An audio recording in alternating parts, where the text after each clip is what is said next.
Hello and welcome back to Pagan Tea Break. Welcome to the Half Fire.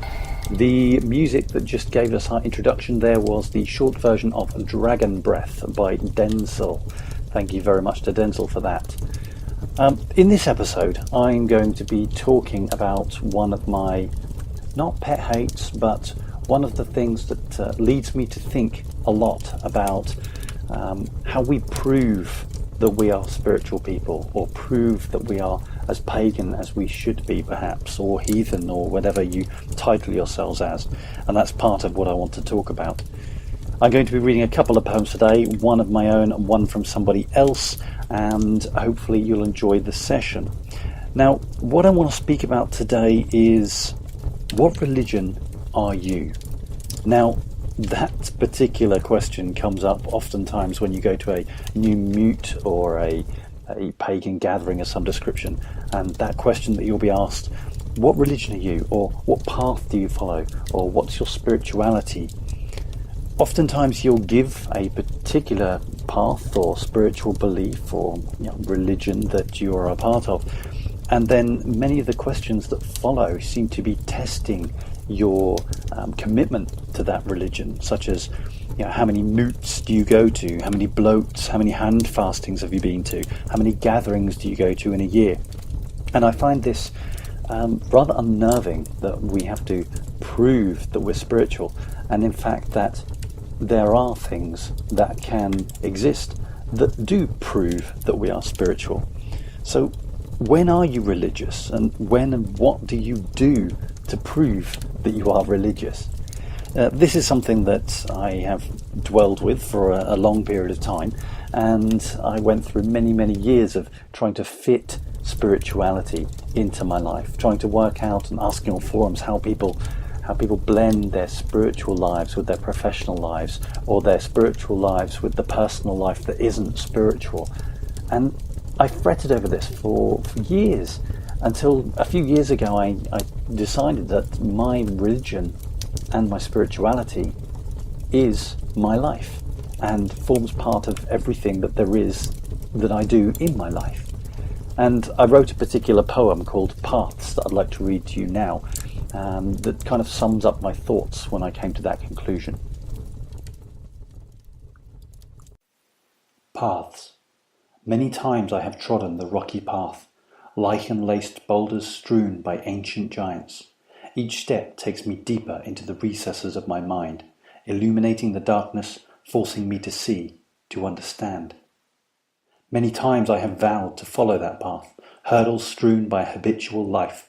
Each step takes me further from my truth and vision, plunged once more into darkness, blind and ignorant. Now the path is my life, impossible not to walk. No more a dichotomy of following or blind wandering, each step creating myself in new and unique ways, observing, honouring, learning, being. So, I don't know about you, but I hope you enjoyed the poem.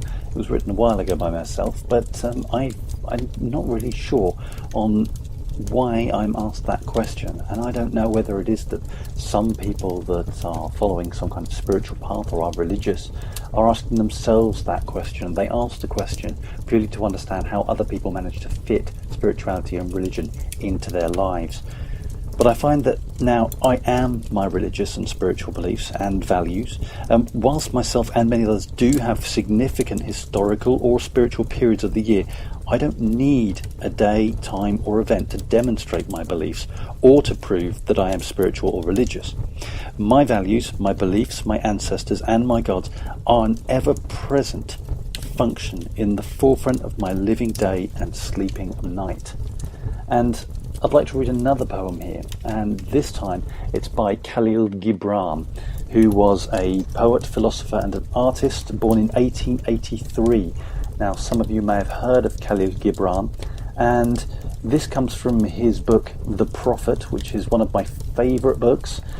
And in this book, he is a philosopher called Mustafa, and he spent a lot of time in a city called Orphalese, and he's about to leave this city, and as he goes to leave the city He's asked a variety of different questions from different people within the city on various things around life and religion and death and those kinds of philosophical areas. Now, one particular area that I want to read that's pertinent to this point that I'm talking about today is the question he's asked on religion. Now, his response is from a more Judeo-Christian point of view, but nonetheless, it still fits my thinking. So I'd like to read this to you now. This is Khalil Gibran, and it's from The Prophet, from the section on religion. And an old priest said, "Speak to us of religion." And he said, "Have I spoken this day of aught else? Is not religion all deeds and all reflection, and that which is neither deed nor reflection, but a wonder and a surprise ever springing in the soul, even while the hands hew the stone or tend the loom? Who can separate his faith from his actions, or his belief from his occupations? Who can spread his hours before him, saying, this for God and this for myself, this for my soul and this other for my body? All your hours are wings that beat through space from self to self. He who wears his morality but as his best garment were better naked. The wind and the sun will tear no holes in his skin. And he who defines his conduct by ethics imprisons his songbird in a cage. The freest song comes not through bars and wires, and he to whom worshipping is a window, to open but also to shut, has not yet revisited the house of his soul, whose windows are from dawn to dawn. Your daily life is your temple and your religion. Whenever you enter into it, take with you your all.